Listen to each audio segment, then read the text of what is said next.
Hello class, today we're going to talk about your final assignment, which is an annual report. An annual report is what a lot of companies use to showcase their product or their services, and they usually like to tell a story in the beginning, and then towards the end of the report they like to showcase their financial information, how they did that year. A lot of people look at this information if they want to invest in the company, if they want to buy stocks and bonds and things like that. So I think it's a great project because you get to showcase some of your skills here, and it's a little bit more corporate, but it's a good idea to have a mixture of design styles in your portfolio. Like, you can have some things a little bit more fun, but you should also have some things looking a little bit more corporate. You don't know what kind of job you're going to get, but you can always have fun in your job. You make the best out of your situation, out of your jobs, because you're not always going to have the most exciting job, but you can make it exciting. And I'll show you what I did. So I was given this assignment actually when I was in college, and I was very impressed with the annual reports that my professor brought into class, and I just loved it. I wanted to have a project like this in real life, so I'm glad that I got to work on one. But I just loved how I think he brought in a chocolate one. It was like Hershey's Kisses or something. I was trying to look for that and I couldn't find it. But it's like a close-up of the chocolate and just everything that goes, into putting a chocolate bar together. And I think they did an amazing job. And he brought in other ones too, like oil and gas and so in the very beginning of the book is where the companies kind of show off, and they'll get a photographer, get the best shots, and then towards the end is the most important part, to be honest with you, because that's where you get all the reason why people come and look at it, which is the financial part. These are some examples that I have picked out for you.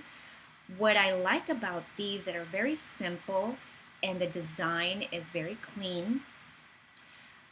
Also, one of the first things you want to do is, first of all, of course, pick out your subject matter, whatever it is. It could be something that exists or something that you want to create. For instance, if you want to create something about a pet adoption, you can create your own name and use a logo that already exists. It's up to you.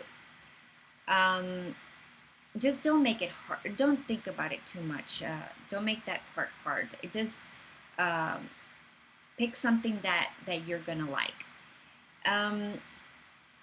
And then you want to pick out like a color palette. So that's another thing. Like, you don't want it to morph into something else. So just be consistent about your colors. These are some examples that I found, and here is what an intro looks like. You can tell a story, so don't feel like you need to fill up all of your pages with a bunch of text, and be creative about how you tell that story. But when it comes to the end, I would like at least 2 or 4 pages of some financial graphs, charts, or tables in the back. And these are just different ways of looking, of displaying a story. And, okay. You see the common theme here. Okay, so I want to show you what I did. So I worked for the city of Sugar Land, and they gave me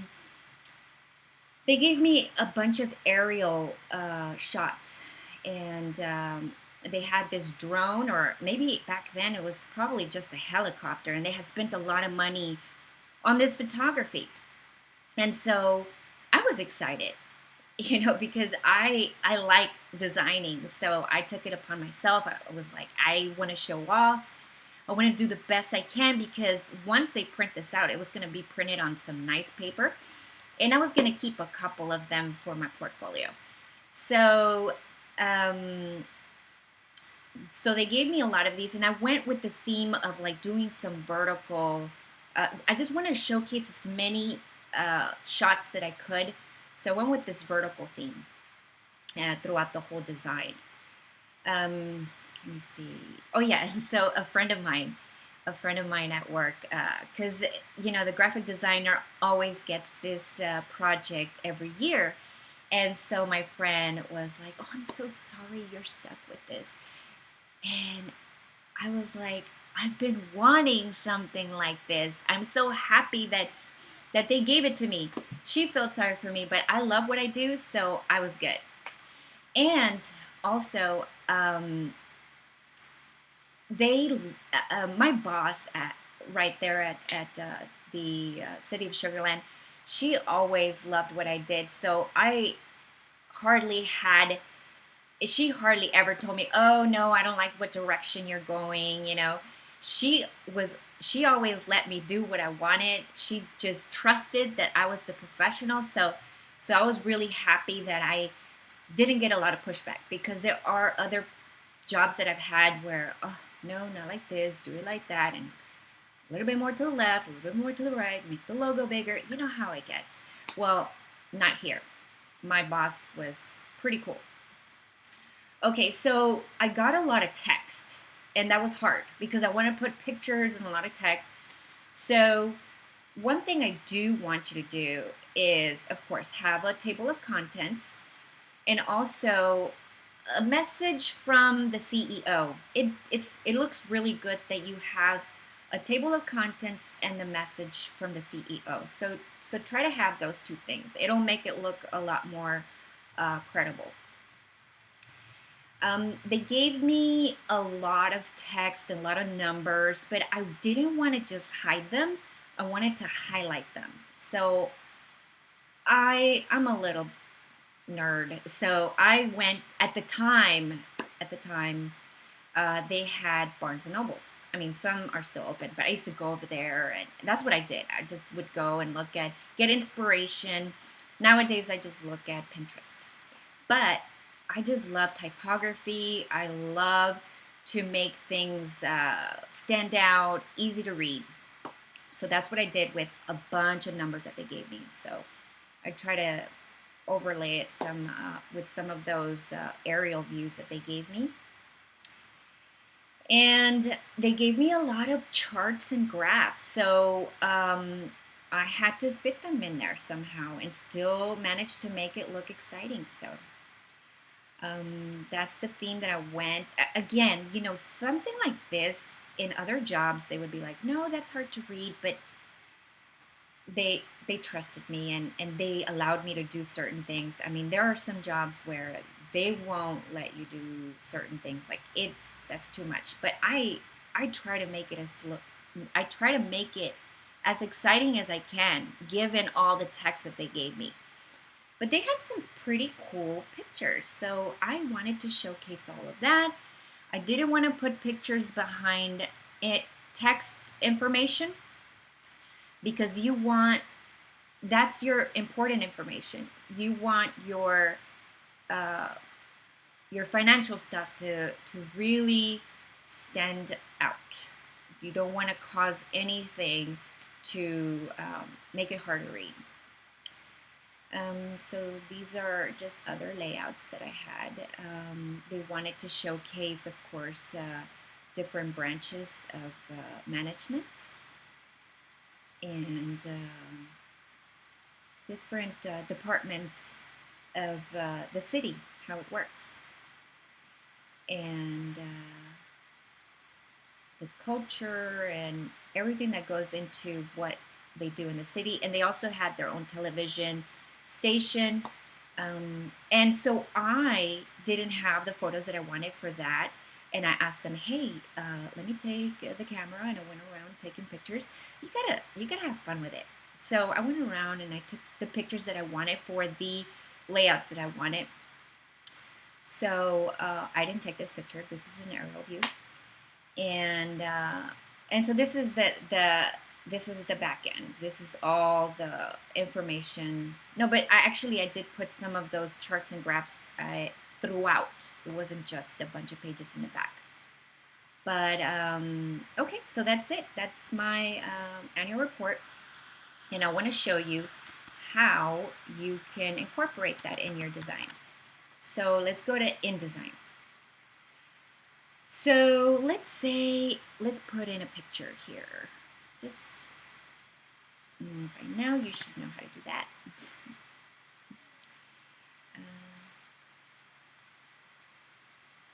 Okay. All right, we'll start with a picture. I'm gonna tell you why I chose a picture, but let's go into the graphs too. All right, so I wanted to show you that you can import. I was given a lot of Excel documents, so it's not the easiest thing to work with some of these graphs. So what I tried to do was, let's say if we go to Excel, if some of you are familiar with this, you can, let me see. If somebody gives you, let's say this information, a bunch of numbers, right? You can highlight this, and then under charts, you choose, let's say, pie graph, and it'll create a pie graph for you, right? Based on the information that you got there. Now, if you copy and paste this, copy and paste it into InDesign, you will see that it will not let you edit it, right? We want to be able to edit the colors inside the wheel because we want to apply our own colors in it. So I tried to put it into Illustrator, and it was a little bit better but it just gives me all these boxes, right? So if you go to view and put outline, you can see that there's all these weird boxes, and it just, I don't even want you to go through this, but let's go back to view preview. But I did want to show you, the thing is, if you hit just the corner of this chart, you can specify a color. The reason I'm having a hard time is because I'm working on a Mac, and usually, let's say, Microsoft programs, they don't work well with Macs. But I did what I did with Sugarland, that annual report, on a PC. So you might have a better experience with those programs if you grabbed a chart from Excel and imported it into Illustrator. The reason I say that is because I wanted to show you this because it just does some funny things. The reason I wanted to show you that is because your boss might give you, see, it's so weird.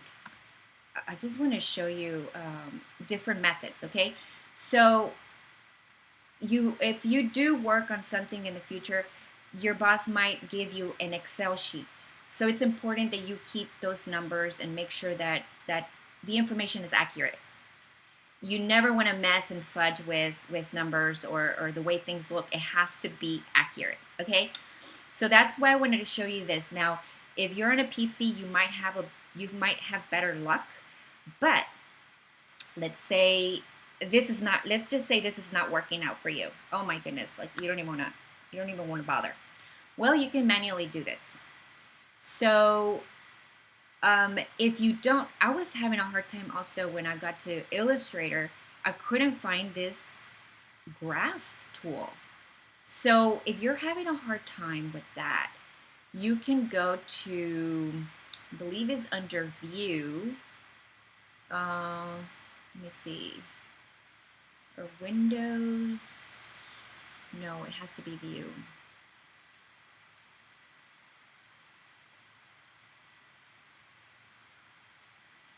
Workspace. Okay, yes. It's under Window, Workspace. Make sure you're on Essential Classic. Okay, this is Illustrator. All right. If not, it was just not allowing me to make these charts. So what you do now is you can put that you want a pie graph, and then you click and drag, and you start putting your numbers across. So for instance, here I'm just gonna put random numbers, okay?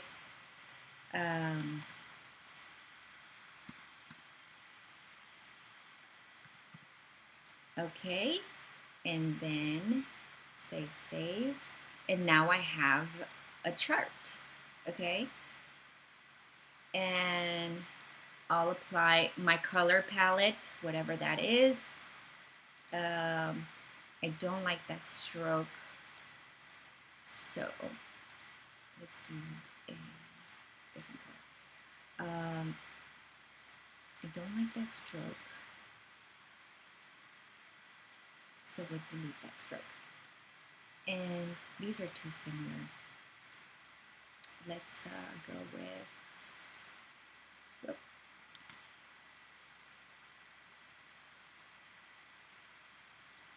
Okay, something like that. Okay, so now you have your pie chart. Now you can also do other ones. You can do a column graph and do the same thing.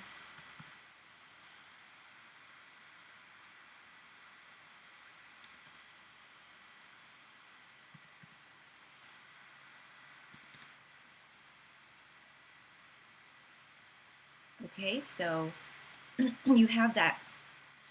When you create something like this, especially the legend, not the legend, the axis and the numbers here, I really think that is not the most important, but it needs to be there. I always mute that.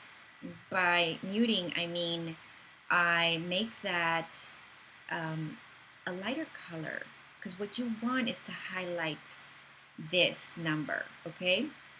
So I will mute this too. Oh, that's the fill. We don't want that. We want the outline. Excuse me. And that just makes these, I'm going to take up the stroke here. Does not need a stroke. That makes these stand out so much better.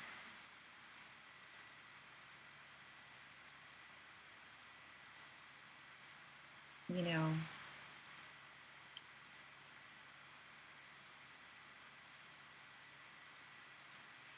you see? So that's usually how I like to format, you know, and then, okay, and then this is what I would do. So I make the chart in Illustrator, and then I bring it into InDesign. Now it's much better. And I can also edit some of those colors. Like if I didn't want that, I wanted this, you know. And then this is where I would add my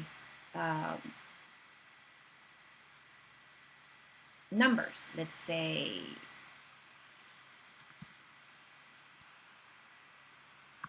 I'm just making stuff up, okay? So don't hold me to it. I'm just showing you formatting ways of doing this. Okay, let's choose something.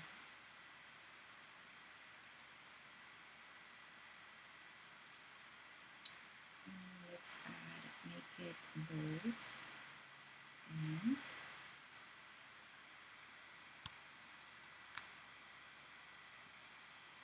let's just say we did that kind of a formatting.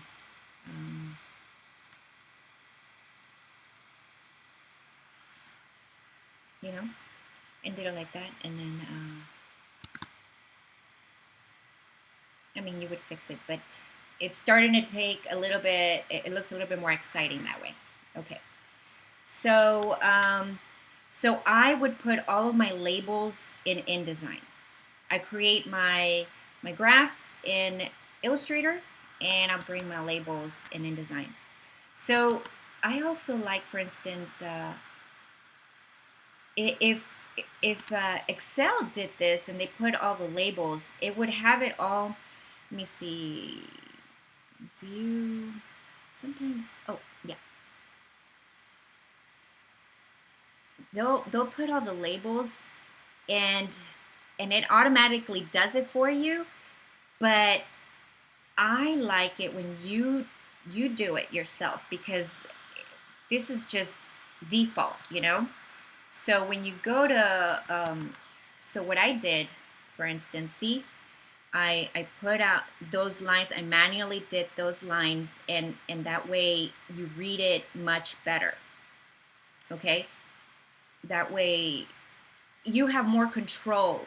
And I also flipped it around because sometimes it didn't fit right, and so you have much more control when you take it into InDesign and start putting in your own labels, and you label it the way you want to.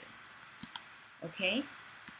Um, all right. So again, that's what I would do. I would probably bring this guy over to InDesign and add those labels. But I wanted to show you one last thing. Okay, so let's say you're using very specific fonts, and okay, you're ready to send this to print, right? There's two ways to do this, and it really depends on your printer. So you can either create a PDF and send that PDF to the printer, and it embeds all the images. Sometimes some of you have a hard time exporting this, and it's so hard to understand. But when you're dealing with InDesign, you have these images, right? You imported that image, but it's not really there. You have to have a link. So right now, it's telling me I got that link from your desktop. But when you give this over to the printer, you have to make sure that you give them all of your images. They're packed in a folder, right? So I'm just gonna use another. I'm just gonna use another font here. A very specific font. Let's say Luminary. This is a very, very specific font.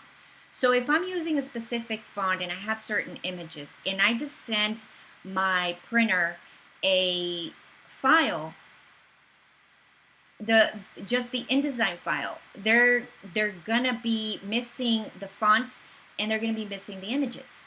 So what do? Okay, now I said I always tell you to upload the PDF, right? Why?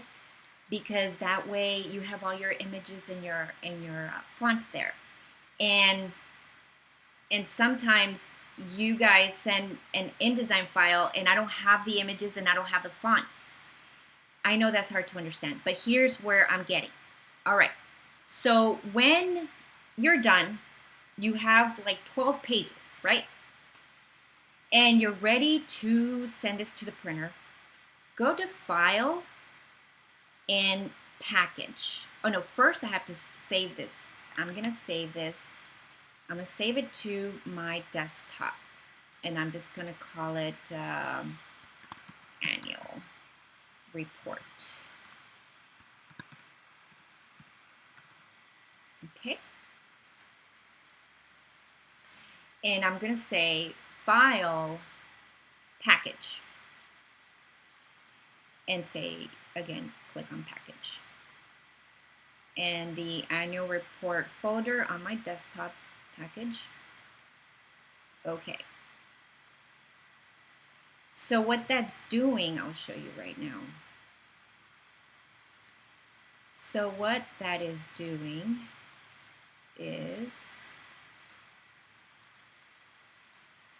it creates a folder on your desktop or wherever you have your file, and it has your InDesign file. It creates a PDF. It has all of your fonts and your images. It will package everything you use. Okay, so this file, the annual report folder that I created, you can zip it and send that or upload that to the printer however they want it. That's very important for you to know. Okay, so I just wanted to show you that when you're done, there are two ways, and you would ask your printer how you would want to, how they want the file. But I wanted to show you two different ways because it helps if the printer has it and they notice a typo. At least they can say, sometimes deadlines can be crazy, right? So they can say, hey, I can fix that word for you. And they have the InDesign file and they have all the fonts and they're able to do that. Okay, just wanted to show you that. I hope you guys had fun, and let me know if you have any questions. All right, take care.